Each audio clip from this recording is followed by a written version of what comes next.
हाँ जी, ईटीटी ਦੀ ਅੱਜ ਆਪਣੀ ਇਹ 5ਵੀਂ ਕਲਾਸ ਹੈ, ਜਿਸ ਵਿੱਚ ਅੱਜ ਆਪਾਂ ਗੱਲ ਕਰ ਰਹੇ ਹਾਂ। ਇਸ ਵਿੱਚ ਅੱਜ ਆਪਾਂ 5ਵੀਂ ਕਲਾਸ ਵਿੱਚ ਕਰਾਂਗੇ ਵਿਗਿਆਨਿਕ ਦ੍ਰਿਸ਼ਟੀਕੋਣ ਦਾ ਅਰਥ ਅਤੇ ਵਿਕਾਸ। ਇਸ ਤੋਂ ਪਹਿਲਾਂ ਆਪਣੀਆਂ ਇਹ 4 ਕਲਾਸਾਂ ਹੋ ਚੁੱਕੀਆਂ ਹਨ।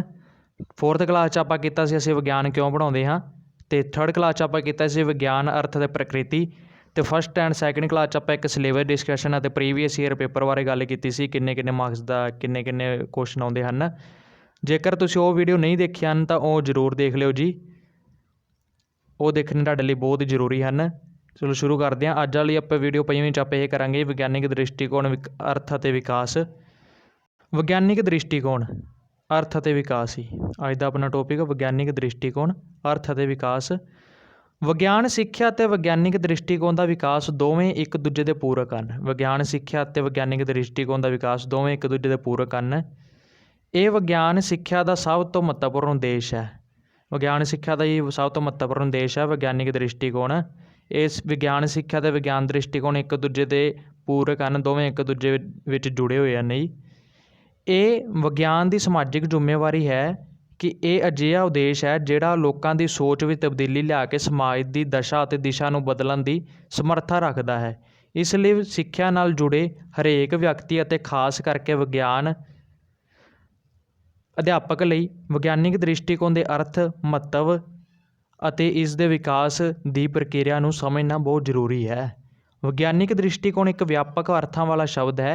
ਇਹ ਬਹੁਤ ਸਾਰੀਆਂ ਮਾਨਸਿਕ ਪ੍ਰਕਿਰਿਆਵਾਂ ਅਤੇ ਝੁਕਾਵਾਂ ਦਾ ਇਕੱਠ ਹੈ ਜਿਹੜਾ ਕਿਸੇ ਖਾਸ ਪਰਿਸਥਿਤੀ ਪ੍ਰਤੀ ਸਾਡੀ ਪ੍ਰਤੀਕਿਰਿਆ ਨੂੰ ਲਗਾਤਾਰ ਨਿਰਧਾਰਿਤ ਕਰਦਾ ਹੈ।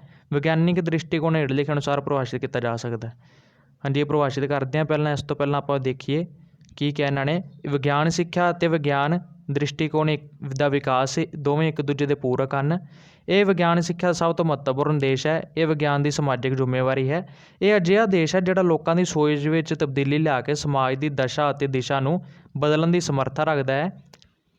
ਇਸ ਲਈ ਸਿੱਖਿਆ ਨਾਲ ਜੁੜੇ ਹਰੇਕ ਵਿਅਕਤੀ ਅਤੇ ਖਾਸ ਕਰਕੇ ਵਿਗਿਆਨ ਦੇ ਅਧਿਆਪਕ ਲਈ ਵਿਗਿਆਨਿਕ ਦ੍ਰਿਸ਼ਟੀਕੋਣ ਦੇ ਅਰਥ ਅਤੇ ਮਹੱਤਵ ਅਤੇ ਇਸ ਦੇ ਵਿਕਾਸ ਦੀ ਪ੍ਰਕਿਰਿਆ ਨੂੰ ਸਮਝਣਾ ਹੀ ਬਹੁਤ ਜ਼ਰੂਰੀ ਹੈ। ਇਹ ਵਿਆਪਕ ਅਰਥਾਂ ਵਾਲਾ ਸ਼ਬਦ ਹੈ। ਕਰਦੇ ਹਾਂ ਜੋ ਹੇਠ ਲਿਖਿਆ। ਵਿਗਿਆਨ ਸਿੱਖਿਆ ਦੀ ਰਾਸ਼ਟਰੀ ਸੁਸਾਇਟੀ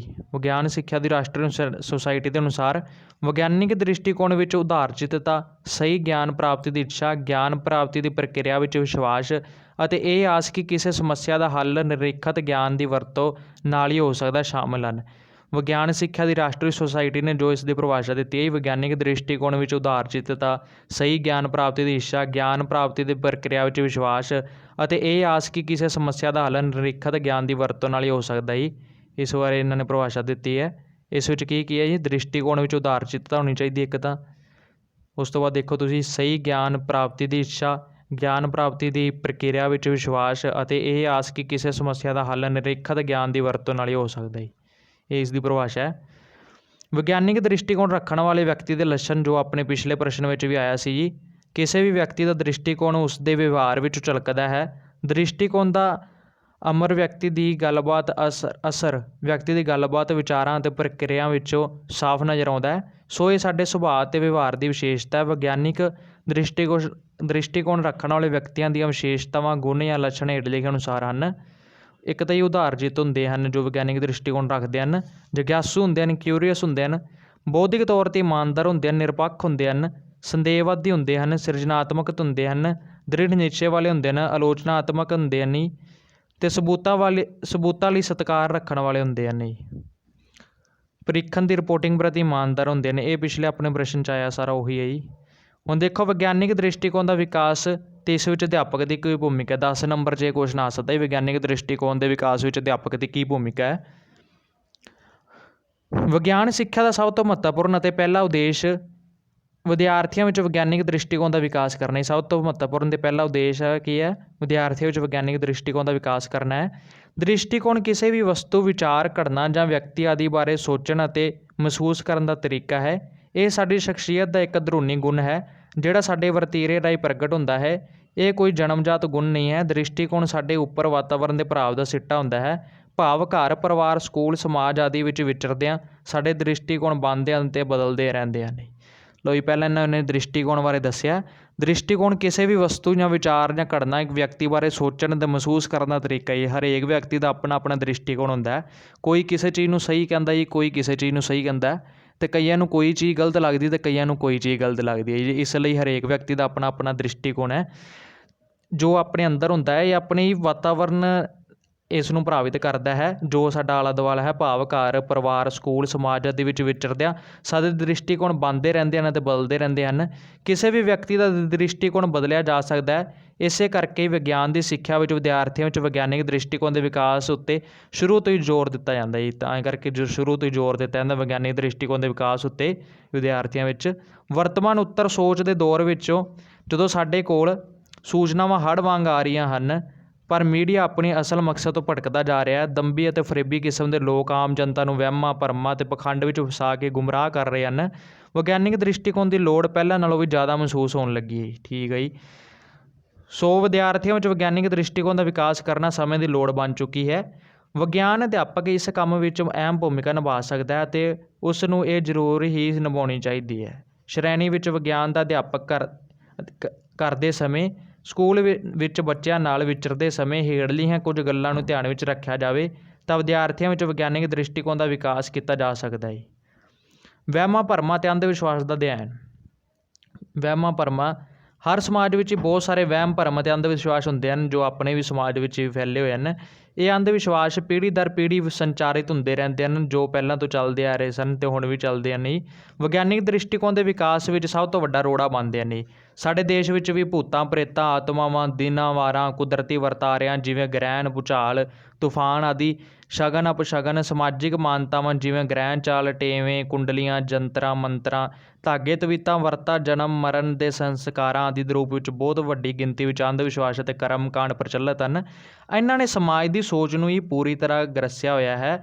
ਇਸ ਦਾ ਅਸਰ ਬੱਚਿਆਂ ਦੀ ਸੋਚ ਉੱਤੇ ਵੀ ਪੈਂਦਾ ਹੈ, ਜੋ ਆਪਣੇ ਪਹਿਲਾਂ ਤੋਂ ਚੱਲੇ ਆ ਰਹੇ ਹਨ ਜੀ ਵਹਿਮ, ਭਰਮ ਅਤੇ ਅੰਧ ਵਿਸ਼ਵਾਸ, ਉਹਨਾਂ ਬਾਰੇ। ਅਧਿਆਪਕ ਲਈ ਇਹ ਬਹੁਤ ਵੱਡੀ ਚੁਣੌਤੀ ਬਣ ਜਾਂਦੀ ਹੈ। ਸੋ ਅਧਿਆਪਕ ਨੂੰ ਹਰ ਸਮੇਂ ਸੁਚੇਤ ਰਹਿਣਾ ਚਾਹੀਦਾ ਹੈ, ਅੰਧ ਵਿਸ਼ਵਾਸਾਂ ਦਾ ਅਧਿਐਨ ਕਰਨਾ ਚਾਹੀਦਾ ਹੈ। ਵਿਗਿਆਨ ਦਾ ਅਧਿਐਨ ਕਰਦੇ ਸਮੇਂ ਜਿੱਥੇ ਵੀ ਕਿਤੇ ਸੰਭਵ ਹੋ ਸਕੇ ਅੰਧ ਵਿਸ਼ਵਾਸਾਂ ਨੂੰ ਵਿਗਿਆਨਿਕ ਤੱਥਾਂ ਨਾਲ ਸਹਿ ਸੰਬੰਧਿਤ ਕਰਦੇ ਹੋਏ ਵਿਦਿਆਰਥੀਆਂ ਨੂੰ ਇਸ ਦੇ ਅਸਲ ਕਾਰਨ ਦੀ ਜਾਣਕਾਰੀ ਦੇਣੀ ਚਾਹੀਦੀ ਹੈ। ਉਦਾਹਰਣ ਵਜੋਂ ਸੂਰਜ ਜਾਂ ਚੰਦ ਗ੍ਰਹਿਣ ਬਾਰੇ ਪੜ੍ਹਾਉਂਦੇ ਸਮੇਂ ਇਸ ਦੇ ਵਿਗਿਆਨਿਕ ਜਾਣਕਾਰੀ ਦੇਣ ਦੇ ਨਾਲ ਨਾਲ ਇਸ ਕੁਦਰਤੀ ਵਰਤਾਰੇ ਨਾਲ ਜੁੜੇ ਅੰਧ ਵਿਸ਼ਵਾਸਾਂ ਦਾ ਖੰਡਨ ਕਰਨਾ ਚਾਹੀਦਾ ਹੈ।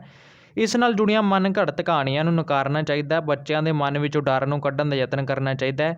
ਇਸੇ ਤਰ੍ਹਾਂ ਭੂਚਾਲ, ਹਨੇਰੀ, ਵਾਵਰੋਲਾ, ਆਸਮਾਨੀ ਬਿਜਲੀ ਆਦਿ ਨਾਲ ਜੁੜੇ ਅੰਧ ਵਿਸ਼ਵਾਸਾਂ ਦਾ ਅਧਿਐਨ ਕਰਨ ਲਈ ਵਿਦਿਆਰਥੀਆਂ ਨੂੰ ਉਤਸ਼ਾਹਿਤ ਕਰਨਾ ਚਾਹੀਦਾ ਹੈ ਅਤੇ ਸਬੂਤਾਂ ਦੇ ਆਧਾਰ ਉੱਤੇ ਇਹਨਾਂ ਸੰਬੰਧੀ ਕਿਸੇ ਸਿੱਟੇ ਉੱਤੇ ਪਹੁੰਚਣ ਵਿੱਚ ਉਹਨਾਂ ਦੀ ਸਹਾਇਤਾ ਕਰਨੀ ਚਾਹੀਦੀ ਹੈ। ਇਸ ਪੁਆਇੰਟ ਵਿੱਚ ਇਹ ਕਿਹਾ ਜੋ ਵੀ ਆਪਣੇ ਅੰਧ ਵਿਸ਼ਵਾਸ ਫੈਲੇ ਹੋਏ ਨੇ, ਤੁਹਾਨੂੰ ਪਤਾ ਹੀ ਹੈ ਜੀ, ਉਹਨਾਂ ਨੂੰ ਅਧਿਆਪਕ ਨੂੰ ਚਾਹੀਦਾ ਹੈ ਕਿ ਉਹ ਅੰਧ ਵਿਸ਼ਵਾਸਾਂ ਨੂੰ ਬੱਚਿਆਂ ਬਾਰੇ ਦੱਸੇ ਹੀ ਅੰਧ ਵਿਸ਼ਵਾਸ ਜੋ ਹੁੰਦੇ ਹਨ ਉਹਨਾਂ ਦਾ ਨਿਪਟਾਰਾ ਕੀਤਾ ਜਾਵੇ ਅਤੇ ਵਿਗਿਆਨਿਕ ਦ੍ਰਿਸ਼ਟੀਕੋਣ ਦਾ ਹੀ ਵਿਕਾਸ ਕੀਤਾ ਜਾਵੇ। ਇਹ ਇਸ ਪੁਆਇੰਟ ਦਾ ਮੇਨ ਮਕਸਦ ਹੈ ਜੀ।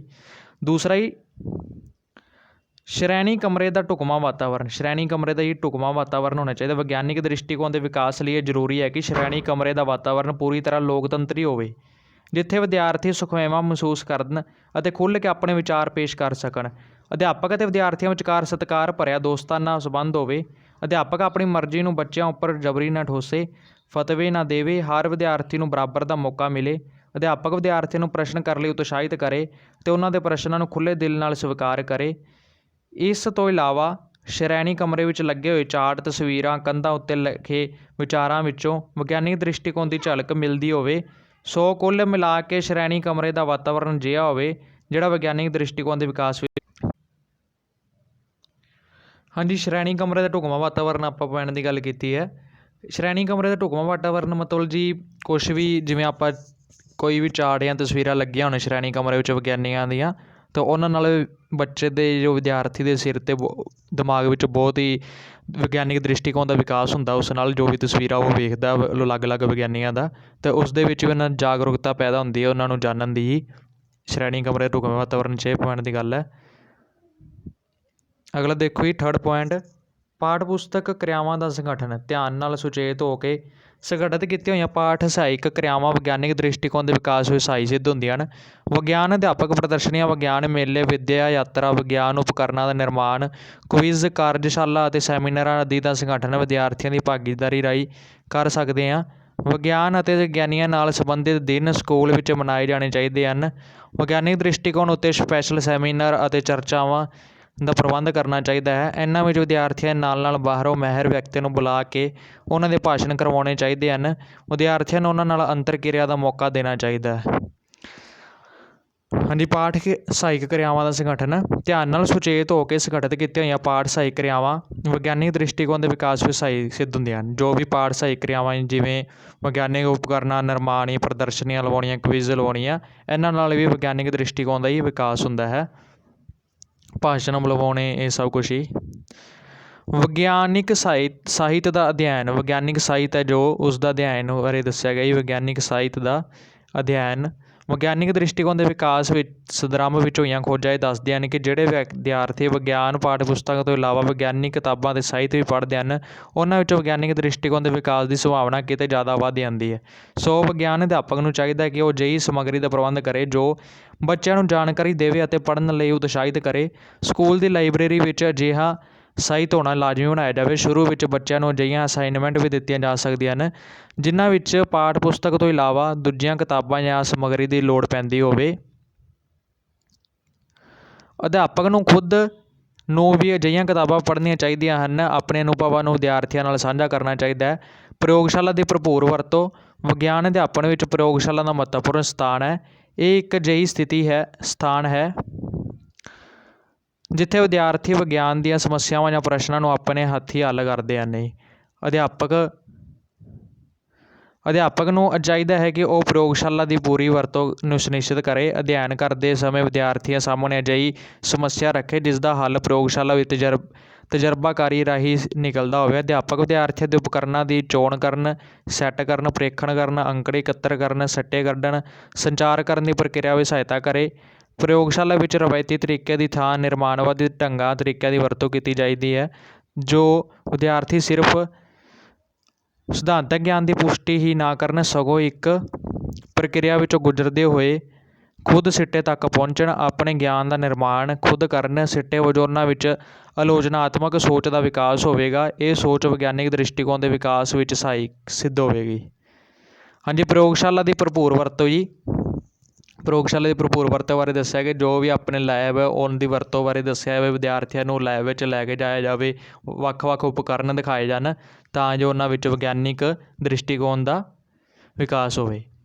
ਅਧਿਆਪਕ ਇੱਕ ਆਦਰਸ਼ ਦੇ ਰੂਪ ਵਿੱਚ ਵਿਦਿਆਰਥੀਆਂ ਵਿੱਚ ਵਿਗਿਆਨਿਕ ਦ੍ਰਿਸ਼ਟੀਕੋਣ ਦੇ ਵਿਕਾਸ ਲਈ ਇਹ ਬਹੁਤ ਜ਼ਰੂਰੀ ਹੈ ਕਿ ਅਧਿਆਪਕ ਖੁਦ ਵਿਗਿਆਨਿਕ ਦ੍ਰਿਸ਼ਟੀਕੋਣ ਦਾ ਧਾਰਨੀ ਹੋਵੇ। ਅਸੀਂ ਜਾਣਦੇ ਹਾਂ ਕਿ ਵਿਦਿਆਰਥੀ ਆਪਣੇ ਅਧਿਆਪਕਾਂ ਦਾ ਅਸਰ ਕਬੂਲਦੇ ਹਨ, ਉਹਨਾਂ ਦੀ ਸ਼ਖਸੀਅਤ ਤੋਂ ਪ੍ਰਭਾਵਿਤ ਹੁੰਦੇ ਹਨ, ਉਹਨਾਂ ਵਰਗਾ ਬਣਨਾ ਚਾਹੁੰਦੇ ਹਨ।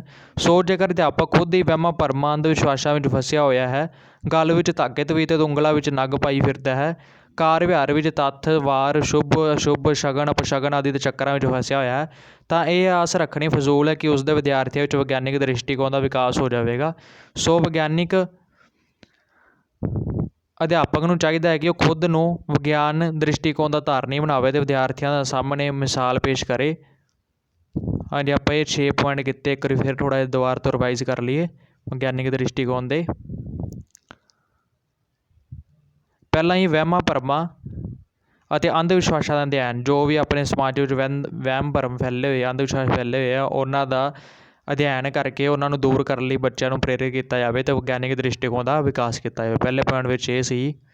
ਦੂਜੇ ਪੁਆਇੰਟ ਵਿੱਚ ਹੀ ਸ਼੍ਰੇਣੀ ਕਮਰੇ ਦਾ ਢੁਕਵਾਂ ਵਾਤਾਵਰਨ। ਜੋ ਆਪਣਾ ਸ਼੍ਰੇਣੀ ਕਮਰਾ ਹੈ ਉਸ ਦਾ ਵਾਤਾਵਰਨ ਢੁਕਵਾਂ ਹੋਣਾ ਚਾਹੀਦਾ। ਉੱਥੇ ਜੀ ਮਾਡਲ ਲੱਗੇ ਹੋਣੇ ਚਾਹੀਦੇ ਹਨ, ਚਾਰਟ ਲੱਗੇ ਹੋਣੇ ਨੇ, ਤਸਵੀਰਾਂ ਲੱਗੀਆਂ ਹੋਣੀਆਂ ਚਾਹੀਦੀਆਂ ਹਨ ਵਧੀਆ ਵਿਗਿਆਨੀਆਂ ਦੀਆਂ ਜੀ।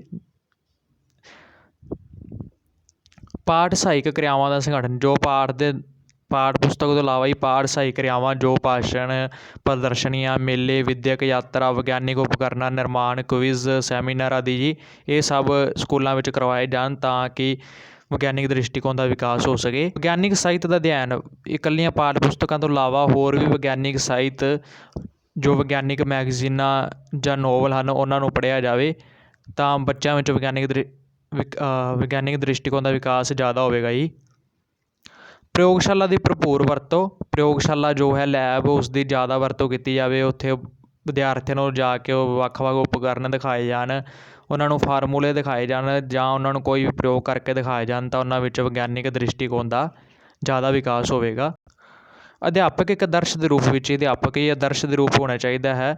ਮਤਲਬ ਉਹ ਆਪ ਹੀ ਵਿਗਿਆਨਿਕ ਦ੍ਰਿਸ਼ਟੀਕੋਣ ਵਾਲਾ ਹੋਣਾ ਚਾਹੀਦਾ ਹੈ। ਜੇ ਉਹ ਆਪ ਹੀ ਵਿਗਿਆਨਿਕ ਦ੍ਰਿਸ਼ਟੀਕੋਣ ਵਾਲਾ ਨਾ ਹੋਵੇਗਾ, ਇਹ ਵਹਿਮਾਂ ਭਰਮਾਂ 'ਚ ਫਸਿਆ ਹੋਵੇਗਾ, ਤਾਂ ਇਸ ਦਾ ਬੱਚਿਆਂ 'ਤੇ ਗਲਤ ਪ੍ਰਭਾਵ ਪਵੇਗਾ ਜੀ। ਸੋ ਅੰਤ ਵਿੱਚ ਅਸੀਂ ਕਹਿ ਸਕਦੇ ਹਾਂ ਕਿ ਵਿਗਿਆਨਿਕ ਦ੍ਰਿਸ਼ਟੀਕੋਣ ਦਾ ਵਿਕਾਸ ਕਰਨਾ ਵਿਗਿਆਨ ਅਧਿਆਪਕ ਦਾ ਸਭ ਤੋਂ ਮਹੱਤਵਪੂਰਨ ਅਤੇ ਪਹਿਲਾ ਉਦੇਸ਼ ਹੈ। ਵਿਗਿਆਨ ਅਧਿਆਪਕ ਇਸ ਵਿੱਚ ਸਭ ਤੋਂ ਮਹੱਤਵਪੂਰਨ ਰੋਲ ਨਿਭਾ ਸਕਦਾ ਹੈ। ਉਸ ਨੂੰ ਚਾਹੀਦਾ ਹੈ ਕਿ ਉਹ ਸਮਾਜ ਵਿੱਚ ਪ੍ਰਚਲਿਤ ਅੰਧ ਵਿਸ਼ਵਾਸਾਂ ਦਾ ਅਧਿਐਨ ਕਰਕੇ ਤੱਥਾਂ ਦੇ ਆਧਾਰ ਨੂੰ ਉਹਨਾਂ ਨੂੰ ਰੱਦ ਕਰੇ, ਸ਼੍ਰੇਣੀ ਕਮਰੇ ਦਾ ਲੋਕਤੰਤਰੀ ਵਾਤਾਵਰਨ ਕਾਇਮ ਕਰੇ, ਪ੍ਰਯੋਗਸ਼ਾਲਾ ਦੀ ਵਰਤੋਂ ਕਰੇ, ਵਿਦਿਆਰਥੀਆਂ ਨੂੰ ਪਾਠ ਪੁਸਤਕਾਂ ਦੇ ਨਾਲ ਨਾਲ ਦੂਜਾ ਵਿਗਿਆਨਿਕ ਸਾਹਿਤ ਪੜ੍ਹਨ ਲਈ ਪ੍ਰੇਰਿਤ ਕਰੇ, ਪਾਠ ਸਹਾਈ ਕਿਰਿਆਵਾਂ ਦੀ ਵਰਤੋਂ ਕਰੇ ਅਤੇ ਖੁਦ ਨੂੰ ਵਿਦਿਆਰਥੀਆਂ ਦੇ ਸਾਹਮਣੇ ਇੱਕ ਉਦਾਹਰਨ ਦੇ ਤੌਰ 'ਤੇ ਆਦਰਸ਼ ਰੂਪ ਵਿੱਚ ਪੇਸ਼ ਕਰੇ। ਹਾਂਜੀ, ਇਹ ਆਪਣੀ ਅੱਜ ਕਲਾਸ ਵਿੱਚ ਹੋ ਗਿਆ ਜੀ ਵਿਗਿਆਨਿਕ ਦ੍ਰਿਸ਼ਟੀਕੋਣ ਵਾਲਾ। ਵਿਗਿਆਨਿਕ ਦ੍ਰਿਸ਼ਟੀਕੋਣ ਦਾ ਅਰਥ ਅਤੇ ਵਿਕਾਸ। ਇਸ ਤੋਂ ਪਹਿਲਾਂ ਵਾਲੀਆਂ ਜੇ ਤੁਸੀਂ ਕਲਾਸਾਂ ਨਹੀਂ ਵੇਖੀਆਂ ਸਨ ਤਾਂ ਉਹ ਵੇਖ ਲਓ ਜੀ। ETT ਦਾ ਤੁਹਾਨੂੰ ਸਾਰੀਆਂ ਸਬਜੈਕਟਾਂ ਦੀਆਂ ਕਲਾਸਾਂ ਇੱਥੇ ਫਸਟ ਐਂਡ ਸੈਕਿੰਡ ਈਅਰ ਦੇ ਚੈਨਲ 'ਤੇ ਮਿਲ ਜਾਣਗੀਆਂ। ਚੈਨਲ ਨੂੰ ਸਬਸਕ੍ਰਾਈਬ ਕਰ ਦਿਓ, ਵੀਡੀਓ ਨੂੰ ਸ਼ੇਅਰ ਕਰ ਦਿਓ ਜੀ, ਲਾਈਕ ਕਰੋ, ਅਤੇ ਜੇ ਕੁਝ ਨਹੀਂ ਸਮਝ ਆਇਆ ਤਾਂ ਤੁਸੀਂ ਕਮੈਂਟ ਕਰਕੇ ਪੁੱਛ ਵੀ ਸਕਦੇ ਹੋ ਜੀ। Thank you. ਕੱਲ੍ਹ ਵਾਲੀ ਕਲਾਸ ਵਿੱਚ ਆਪਾਂ ਕਰਾਂਗੇ ਜੀ ਵਿਗਿਆਨੀਆਂ ਦੀ ਸ਼ਖਸੀਅਤ ਦੇ ਗੁਣ, ਲੱਛਣ ਅਤੇ ਵਿਸ਼ੇਸ਼ਤਾਵਾਂ। ਕਲਾਸ 6 ਵਿੱਚ ਆਪਣੇ ਇਹ ਵਾਲਾ ਟੋਪਿਕ ਹੋਊਗਾ ਜੀ, ਅਤੇ ਕਲਾਸ 7 ਵਿੱਚ ਆਪਾਂ ਇਹ ਵਾਲੇ ਟੋਪਿਕ ਕਰਾਂਗੇ ਅੱਗੋਂ। ਥੈਂਕ ਯੂ ਜੀ।